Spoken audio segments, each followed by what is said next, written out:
Hello friends, मैं आदित्य कुमार वर्मा अपने online YouTube channel संकल्प समाधान में एक बार फिर से आपका जोरदार हार्दिक स्वागत करता हूं।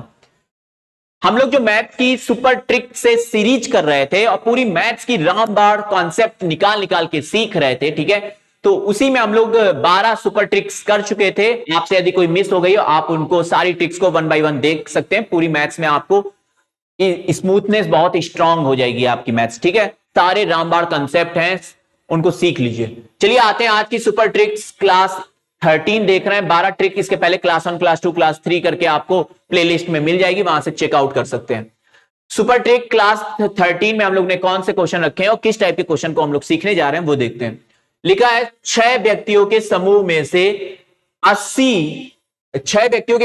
80 किलोग्राम भार वाले एक व्यक्ति के स्थान पर कोई एक नया व्यक्ति आ जाता है, जिससे औसत भार 3 किलोग्राम कम हो जाता है। तो समूह में सम्मिलित छात्र का भार कितना है? समूह में शामिल होने वाले छात्र का भार क्या है? अब मेरी बात को सुनिए। ये क्वेश्चन औसत चैप्टर से है। औसत में कैसे सॉल्व कर रहे होते हैं इसको, बेहद आसान तरीके से मैं रामबाण कंसेप्ट इसका बताता हूं। आज के बाद कभी इस क्वेश्चन में कभी कोई प्रॉब्लम नहीं होगी, ठीक है। इसमें क्या है, देखिए औसत का बेस फॉर्मूला क्या होता है, सभी को पता है। औसत बराबर सभी संख्याओं का योग बटे कुल संख्या होता है।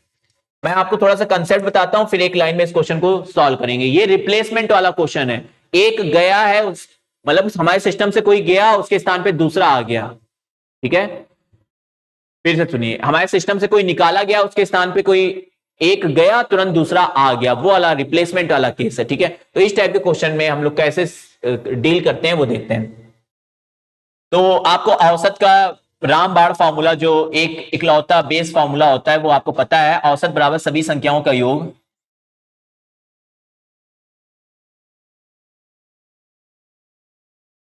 बटे कुल संख्या है, यही तो होता है, ठीक है।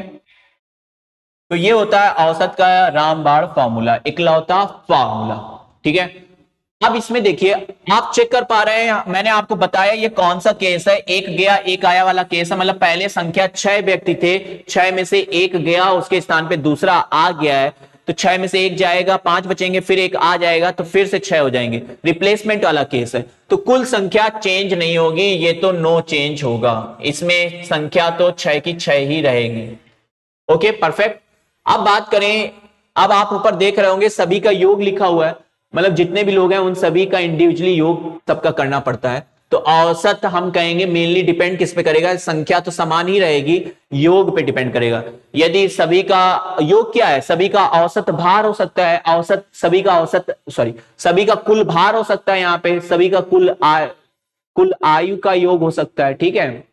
तो हम लोग कहेंगे यदि ये योग योग घटेगा तो औसत घटेगा, इस पे तो डिपेंड ही नहीं कर रहा, हटाओ। योग बढ़ेगा तो औसत बढ़ेगा, ठीक है, इस पे डिपेंड कर रहा था। तो सिंपल सा, बेहद चीजें आसान है। योग बढ़ेगा तो औसत बढ़ेगा, योग घटेगा तो औसत घटेगा।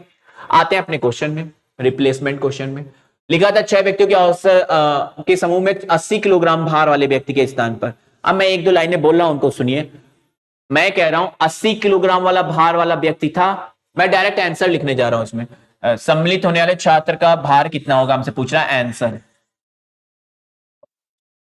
हम कहेंगे जो 80 किलोग्राम वाला व्यक्ति था, 80 किलोग्राम वाला, ठीक है, ये जा रहा है, इसके स्थान पे कोई आ रहा है, तो 80 किलोग्राम वाला गया इसके स्थान पर। पहली लाइन सुन लीजिए मेरी कंसेप्ट, 80 किलोग्राम वाला गया हमारे सिस्टम से, इसके स्थान पे 80 किलोग्राम वाला ही आ जाए, तो बताइए क्या कुल भार जो में कोई चेंजेस होगा? 80 गया, माइनस का 80, तुरंत 80 आ गया तो प्लस का 80, तो कुल योग भी चेंज नहीं होगा, संख्या तो चेंज हो ही नहीं रही थी, एक गया एक आया वाला केस है, तो औसत चेंज नहीं होगा, पहले औसत जितना था उतना ही रहता।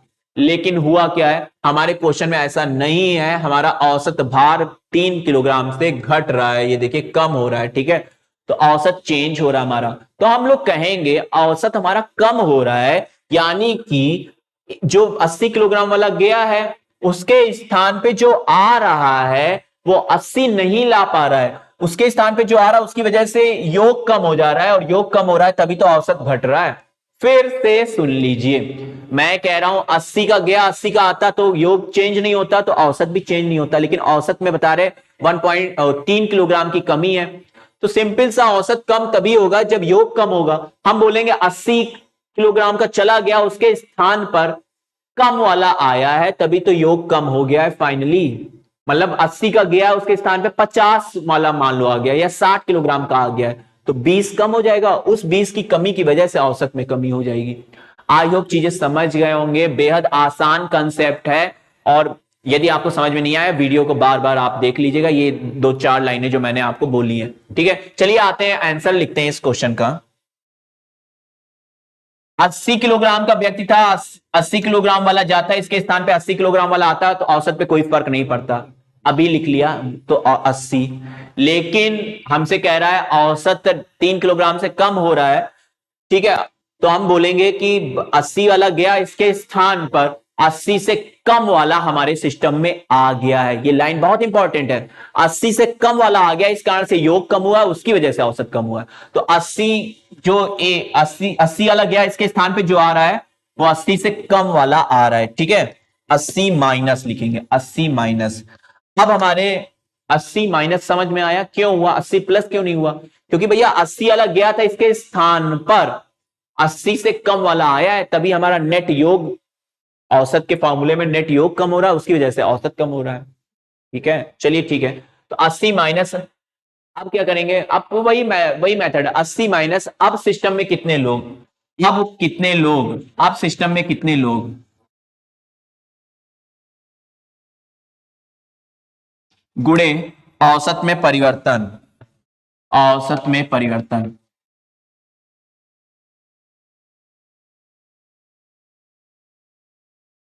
यही कंसेप्ट मैं यूज कर रहा हूं। ठीक है, देख लीजिए, बेहद आसान है, और आंसर हम लोग लिखने जा रहे हैं नेक्स्ट लाइन में। 80 माइनस, अब सिस्टम में कितने लोग बताइए? 6 थे, 6 ही रहेंगे, 6 थे, क्वेश्चन में शुरुआत में दिया है 6 ही रहेंगे, गुणे औसत में परिवर्तन कितने से? 3 किलोग्राम से। घट रहा बढ़ रहा उससे मतलब नहीं है, प्लस माइनस की हम पहले ही वैल्यू चेक कर चुके हैं यहाँ पे। ठीक है, 80 प्लस होगा कि 80 माइनस, वो हम लोग चेक कर चुके हैं। तो ये आएगा 80 माइनस 18। तो आप 80 माइनस 18 फाइनली कैलकुलेट करेंगे तो कितना आ जाएगा? ये 62 आ जाएगा, 62। 62 इस क्वेश्चन का फाइनल आंसर हो जाएगा। आई होप आप चीजें बेहद अच्छे तरीके से समझ पाए होंगे, और मैंने इसका रामबाण फेंक दिया है और सारे कंसेप्ट बता दिए हैं। आप फोकस करके देखेंगे, चीजें बेहद आसान तरीके से आपको समझ में आ जाएंगी। चलिए आते हैं हम लोग आज की सुपर ट्रिक में, इतना ही रख रहे हैं। नेक्स्ट सुपर ट्रिक में मैथ्स की और अच्छे से और कोई स्मार्ट अप्रोच देख रहे होंगे। ठीक है, तब तक के लिए थैंक यू क्लास।